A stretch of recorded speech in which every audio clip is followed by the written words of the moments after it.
Bago tayo magsimula, huwag kalimutan mag-subscribe at like para updated ka sa mga latest video natin.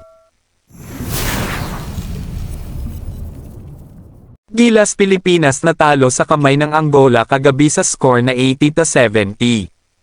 Nasayang ang 11 points na kalamangan ng Gilas sa first half at nabaliktad ng Angola sa huling yugto ng laban. Struggle ang inabot ng ating NBA star na si Jordan Clarkson sa physical na depensa ng mga taga-Angola para mahirapan tung pumuntos. Bagsak ang Gilas sa pang-apat na pwesto sa Group A sa record na 0 win at 2 talo. Mas lumiit ang chance ng ating Gilas Pilipinas para makapasok sa Paris Olympics sa 2024. Sa kabilang balita, mas yumangay ang usapan na kung paano kung si Brownlee ang pinaglaro ng Gilas Pilipinas at hindi si Jordan Clarkson.